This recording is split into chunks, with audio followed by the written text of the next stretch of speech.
ఒకటైతే గుర్తుపెట్టుకోండి, పౌరులకు సంబంధించినటువంటి హక్కుల్ని కాల రాసేస్తాము, రాజ్యాంగం కల్పించినటువంటి భావ ప్రకటన స్వేచ్ఛను ఏదైతే ఉపా అనేటటువంటి కోరల్లో బంధించి దేశద్రోహం కేసులు పెట్టి సంవత్సరాలు జైల్లో మగ్గేలాగా చేస్తామంటే తిరుగుబాటు ఆల్రెడీ మిగిలైంది. చంద్రబాబు నాయుడు గారు గుర్తుపెట్టుకోండి, సోషల్ మీడియాతో కొట్టుకొని పోబోతుంది మీ ప్రభుత్వం అనేది గుర్తుపెట్టుకోండి.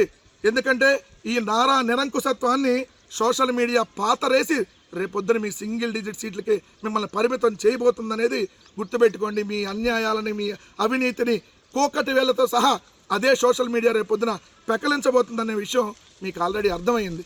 అందుకనే ప్రశ్నించిన వాళ్ళందరినీ అరెస్టులు చేసి జైలుకు పంపుతామంటున్నారు.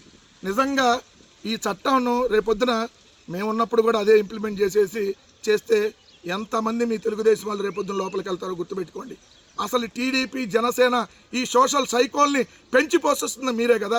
కిరాకార్పి అనేటటువంటి యదవని, సీమరాజా అనేటటువంటి దున్నపోతుని, ఈ మొత్తాన్ని నడిపించేటటువంటి ఐటీడీపీ అనేటటువంటి చింతకాయల విజయ్ని, దీని వెనకాల ఉన్నటువంటి నారా లోకేష్, జనసేన నుంచేమో కిరణ్ లాయలు, లేదంటే అరవకుండా 5 సార్లు అబార్షన్ చేయించేవాళ్ళు, వీళ్ళ మీద కేసులు లేవా? ఆదిమూలం మీద కేసులు లేవా? కేసులు పెట్టరా? అదేవిధంగా చూస్తే నజీర్ మీద పెట్టరా? మహిళలను లైంగికంగా వేధించే కోన రవికుమార్ మీద కేసులు పెట్టరా? మీ ఎమ్మెల్యేలు, మీ రాసలీల ఎమ్మెల్యేలు, మీ అవినీతి ఎమ్మెల్యేలు, వాళ్ళ మీద కదా ముందు కేసులు పెట్టాల్సింది.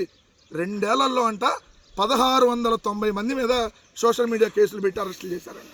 1690 మీద అంటే అంత నెలకి దాదాపు 70 మందికి పైగా. అంటే ప్రతిరోజు సోషల్ మీడియా వాళ్ళు 2 అరెస్ట్ చేస్తున్నారు, మినిమం 2. అంటే ఈ రాష్ట్రం ఎటుపోతా ఉందో ఒకసారి గమనించమని చెప్తా ఉన్నా.